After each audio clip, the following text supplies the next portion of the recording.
थोड़ी देर में चुनाव आयोग की प्रेस कॉन्फ्रेंस होनी है। सभी 243 सीटों पर चुनाव की तारीखों का ऐलान होने जा रहा है। ठीक 4 बजे कहा यह जा रहा है, जो हमारे सोर्सेस बता रहे हैं कि 2 चरणों में चुनाव होगा।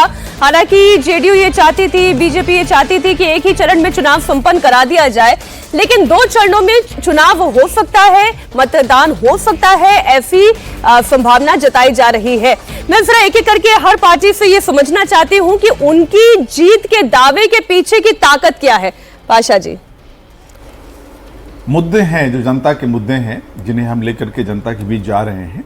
रोजगार का मुद्दा है, पलायन रोकने का मुद्दा है, स्वास्थ्य का मुद्दा है, शिक्षा का मुद्दा है, और ये जो अपराध बढ़ा है, जिस तरह से अपराध का ग्राफ, उसको रोकने का मुद्दा है।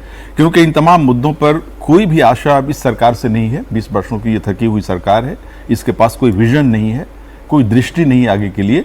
बिहार एक युवा नेतृत्व चाहता है, जिसके पास एक दृष्टि है, युवाओं को रोजगार देने की दृष्टि है, पलायन को रोकने की दृष्टि है, बेहतर स्वास्थ्य व्यवस्था की दृष्टि है, शिक्षा को बेहतर करने की दृष्टि है, अपराध को रोकने की का एक संकल्प है।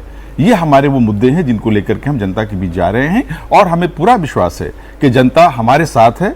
जनता का विश्वास तेजस्वी प्रसाद यादव जी में है, और हम इस इलेक्शन में जीतेंगे और एक नया बिहार, एक बदला हुआ बिहार हम दिखाएंगे। देखिए, पाशा साहब से एक सवाल करने का मन हो गया। इतना बढ़िया भाषण दिया पाशा साहब, ऐसे बोलते तो अच्छा है ही।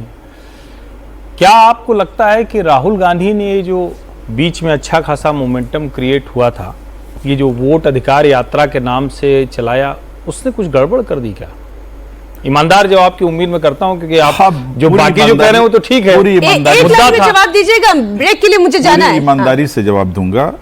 ये जो SIR में जिस तरह की धांधली करने का पूरा प्लान था और जो कुछ हुआ है, जाहिर है कि ये एक बड़ा खतरा था हमारे संवैधानिक अधिकार पर, जनता के संवैधानिक अधिकारों पर, वोट के अधिकारों पर एक बड़ा खतरा था। उसको लेकर के वो वोट अधिकार बचाओ यात्रा पे निकले थे। खतरा है या खतरा टल गया? लेकिन नहीं, टला नहीं है, अभी भी वो खतरा टला नहीं है, खतरा है। अभी भी वो खतरा है। हम अभी भी हम बहुत सारी जो ऐसी विसंगतियां हैं उसमें, जो उस पूरी लिस्ट में है, उसको लेकर के जनता के सामने है। लेकिन हमारा मुद्दा आज भी वही है, और उस यात्रा से हमारे मुद्दे कमजोर नहीं हुए और मजबूत हुए हैं। इसलिए हमारे नेता ने उसी मुद्दे को नए सिरे से और उसको उजागर करने के लिए बिहार अधिकार यात्रा निकाला। और